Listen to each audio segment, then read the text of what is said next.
सुप्रभात। अतिथि भगवान का स्वरूप।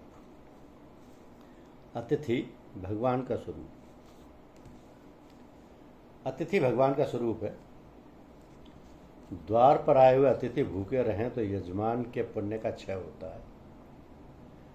नचिकेता यमराज के घर 3 दिन तक भूखा प्यासा बैठा रहा था।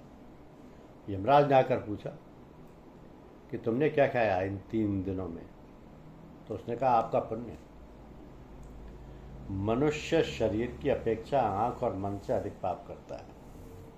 गीता जी में भगवान ने अर्जुन को प्रमाण पत्र दिया है कि वह आरोपी है, कि वह अपापी है, पवित्र है। इसलिए तो भगवान ने उसको गुह्यतम गीता का ज्ञान दिया।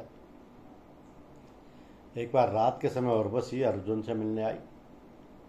अर्जुन ने उससे मुख तक नहीं देखा। उसने उर्वशी से कहा कि माताजी, मैं तो भरतखंड वासी हूँ, मेरे लिए तो परस्त्री माता समान है।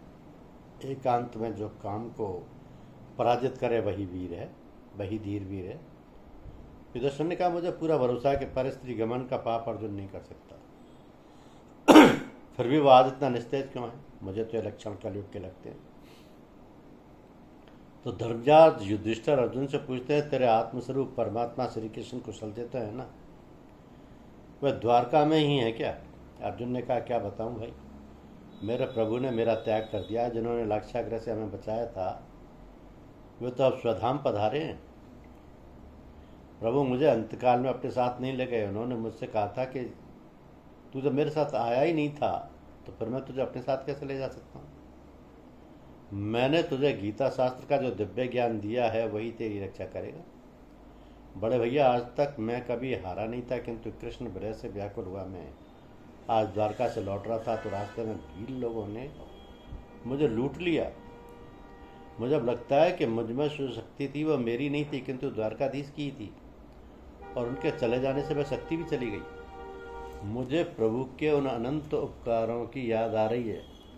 लाक्षागृह, दहन आदि कई संकटावस्थाओं में उन्होंने हमारी रक्षा की थी। तो कृष्ण कृपा को याद करते करते अर्जुन कृष्ण विरह में रो रहा है। धर्मराज से अर्जुन कह रहा है कि द्रुपद राजा की राजसभा में मैंने जो मत्स्य भेद किया था वो भगवान की शक्ति के बल पर ही किया था। कई महाराजा मत्स्य भेद न कर सके थे। कर्ण ने सोचा कि मैं मत्स्य भेद करूं।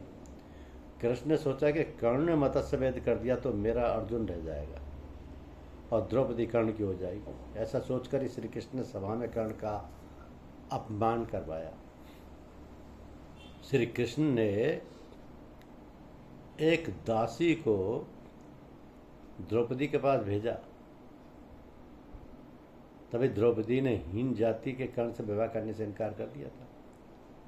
तो मुझ में तो हिम्मत ही ना थी, किंतु मुझ पर भगवान की कृपा दृष्टि थी, जिससे मुझे शक्ति संचार हुआ और मैं उस दिन मत्स्य भेद कर सका था।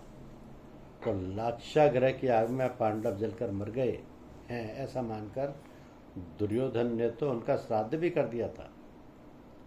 संसार में मन रूपी मत्स्य घूमता फिरता है, उसको विवेक रूपी बाण से मारो। जिसे द्रौपदी मिलती है उसका सारथी भगवान को होना पड़ता है।